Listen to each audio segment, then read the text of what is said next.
Je suis née en 1950 dans la province du Bandundu, près de Féchi, près d'une petite ville qui s'appelle Féchi, exactement à Kizinga. Mais ça dit que moi je suis née là-bas, donc je suis venue par la suite avec mon père et ma belle-mère. J'avais 9 ans. Vous savez que du temps des coloniaux, les coloniaux revenaient tous les termes, donc tous les 3 ans. Et donc pendant 3 ans, on revenait entre 3 et 6 mois. Donc depuis que j'ai eu 3 ans, je suis revenue 3 fois en Belgique en fait. Donc j'ai appris à connaître petit à petit la Belgique. Mon père est belge et ma mère est d'origine congolaise. C'était une enfance, je pense, assez heureuse jusqu'à un certain âge. Et puis, à un moment donné, je me suis rendu compte, évidemment, que j'étais métisse. Donc là, je ne savais plus très bien où j'étais. Et c'était un déchirement de quitter le pays, ça c'est sûr. Mes parents m'ont beaucoup protégée. Puis j'étais aussi en province, du côté de Serfontaine. Je ne sais pas si vous voyez où c'est dans le Hainaut. C'est le lac de l'Odeur maintenant. Donc là, j'étais bien dans un cocon familial, tout à fait. Donc mes parents, pour ça, ont toujours été formidables. Ils m'ont toujours et bon, et s'il y avait des remarques, ma belle-mère sortait des griffes vraiment pour que tout se passe bien, quoi.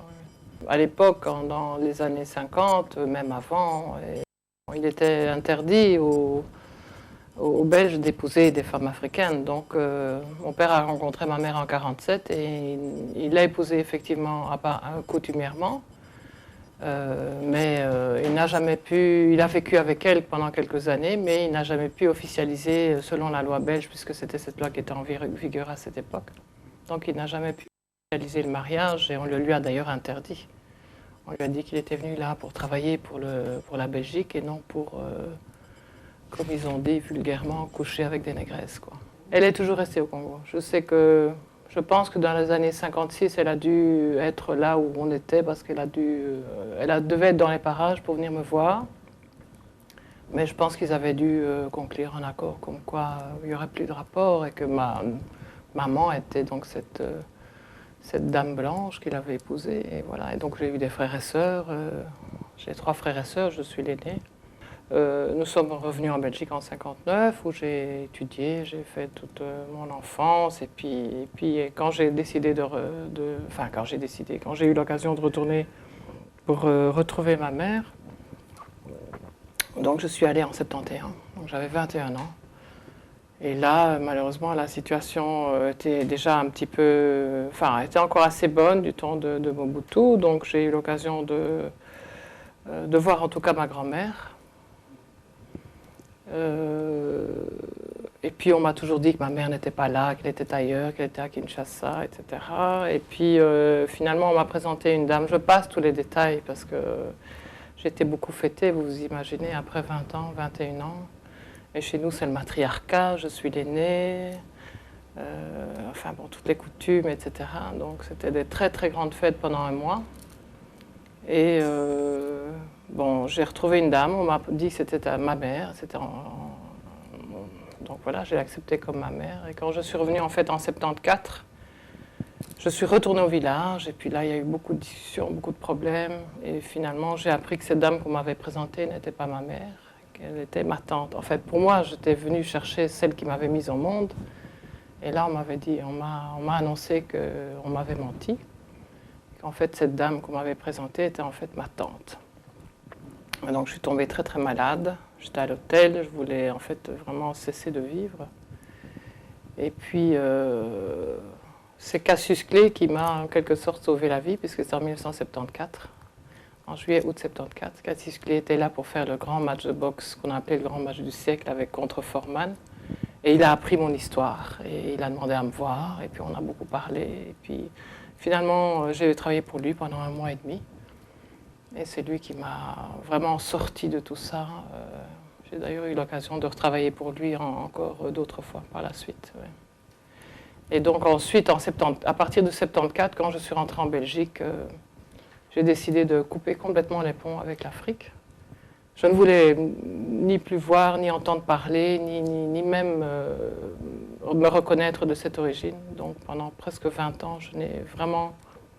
Vous savez pourquoi on vous a fait passer tout le temps pour votre Mais il semblerait que, bon, apparemment, la femme la plus proche de la maman est considérée aussi comme votre maman. Donc, voilà.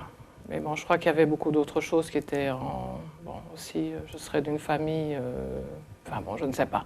Princière, donc il y avait beaucoup de choses en jeu. On avait peur que je ne revienne pas.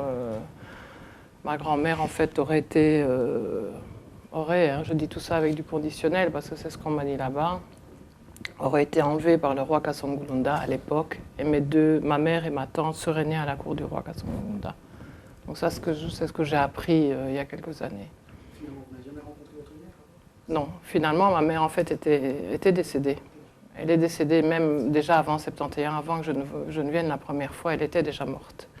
Mais à l'époque, les chefs, les sages du village, après avoir s'être concertés, après avoir tiré les coups de fusil, après avoir rendu Enfin, finalement, tout le monde avait décidé qu'on ne me disait rien, parce que je pense qu'ils avaient peur que je ne revienne pas. Je crois que c'était ça, là, le fondement de ce mensonge, de cette vaste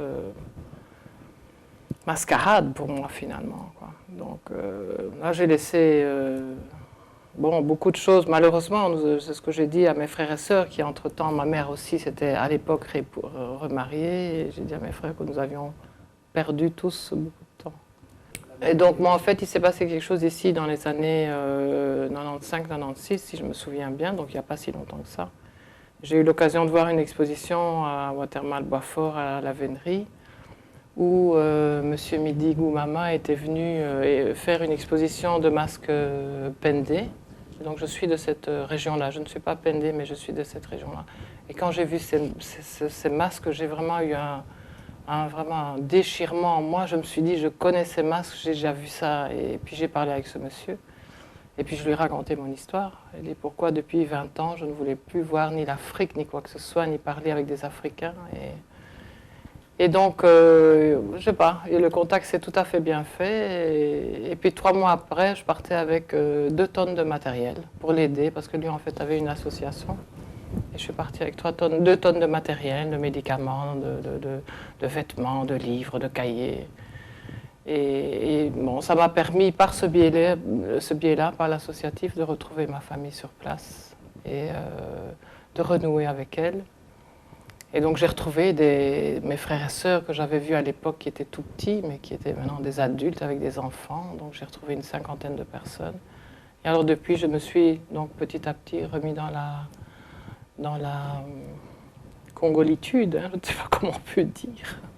Enfin, je m'étais réfugiée dans le milieu dans lequel j'étais née, en fait. Enfin, j'étais encore en province et puis je suis venue sur Bruxelles, mais je suis restée dans le milieu. De temps en temps, je faisais des petites incursions quand vraiment le bruit, les sons, les gens, le parler, tout ça me manquait, mais je n'ai pas eu très peu de relations avec les Africains. Vous entendez aussi l'a priori des Congolais ou des Noirs vis-à-vis des métis? Ah oui, mais ça c'est toujours, hein.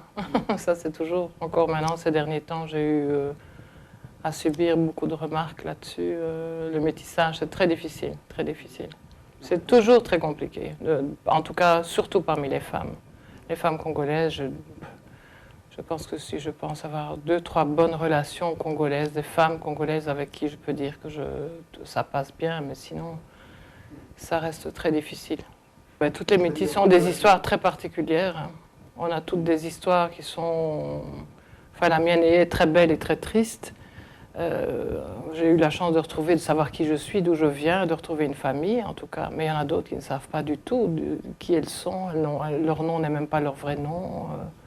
Et même par rapport aux autres métis dont vous rencontrez, même pas les métis? Mais c'est-à-dire que c'est vrai que quand j'ai failli à un moment donné... Enfin bon, j'étais dans un petit groupe qui s'appelait la PPM à l'époque, l'Association pour la promotion des mulâtres, mais je ne me retrouvais pas trop dedans non plus. Mais c'est vrai qu'à un moment donné, j'ai fréquenté beaucoup de métis parce que je me sentais finalement très mal d'un côté et de l'autre. Hein. Et finalement, le métissage, les gens vous demandent de choisir, quelque part. Ils disent, mais toi, tu te sens mieux du côté des Blancs ou tu te sens mieux du côté des Noirs? Et en fait, on n'a pas à choisir, nous, on est entre les deux. On sera toujours comme ça et notre couleur sera toujours la même. Et on est bien pour certaines choses avec les Blancs, on est d'accord, on sent qu'on a une certaine harmonie. Et chez les Africains, on a d'autres choses aussi chez les Africains. Donc on ne peut pas nous demander de choisir. On ne peut pas nous demander d'être ou d'un côté ou de l'autre. Donc ça, c'est une chose que j'ai en tout cas comprise. Et j'ai souvent des enfants ou des jeunes qui sont métis qui me parlent de leur difficulté d'être.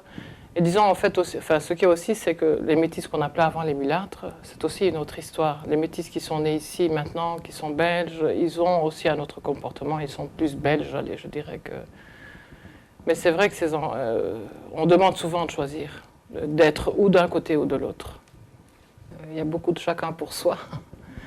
Les gens, enfin, moi j'ai toujours pensé, croyais toujours que enfin, c'est ce qu'on a toujours dit, et c'est ce que j'ai toujours entendu, hein, c'est quand même un leitmotiv, que les Africains se tiennent bien entre eux, mais je me constate que tout le monde je pense que c'est aussi dû à la précarité des gens qui vivent ici, des Africains, des Congolais qui vivent ici, mais chacun est pour soi. Et si on peut casser l'autre, on le casse. Donc là, malheureusement, je crois que c'est un échec parce qu'on a perdu beaucoup. Enfin, ceux qui sont arrivés ici ont perdu beaucoup. Par contre, les jeunes qui sont ici, qui sont nés ici, hormis certains, mais c'est une faible part de la jeunesse, mais je crois qu'ils ont bien senti comment est-ce qu'ils pouvaient tirer, ce qu'ils pouvaient faire ici en Belgique, est-ce que la Belgique pouvait leur apporter. Mais ceux qui sont en difficulté, à mon avis, sont les parents, ce sont ceux qui n'ont pas pu s'adapter, et qui finalement, ce sont les enfants qui les aident. Donc je pense que les enfants, finalement, ont mis la main sur leurs parents, et les parents n'ont plus d'autorité sur leurs jeunes, quoi. Voilà, je voulais quand même terminer sur une note un peu positive. Je voulais dire que ça s'adresse surtout aux jeunes, aux gens qui sont ici. On a la chance d'être dans un pays qui nous accueille, avec les antécédents que l'on connaît. Mais je pense qu'il est vraiment très, très important pour tous ceux qui sont ici, qui ont la chance de faire des études, avec des facilités qu'on ne peut même pas imaginer ailleurs, de vraiment prendre tout ce qu'ils peuvent prendre. Donc, d'apprendre les langues, de faire de l'informatique, de se documenter, de se remplir de tout ce qu'on peut avoir ici, tout ce qui est à portée de main. Et bon, je sais qu'il y a beaucoup de personnes qui sont ici, nos parents, nos vieux qui sont ici ne rentreront peut-être plus jamais ou rentreront une fois, mais c'est sûr que maintenant leurs racines sont ici, enfin leur vie est peut-être plus ici que là-bas. Mais je pense que si les jeunes, comme moi, peut-être un jour auront envie de retourner et de retrouver leurs racines, il faut qu'ils apportent aussi quelque chose là-bas. Et donc voilà, c'est ce que je voulais dire en terminant cette petite séance.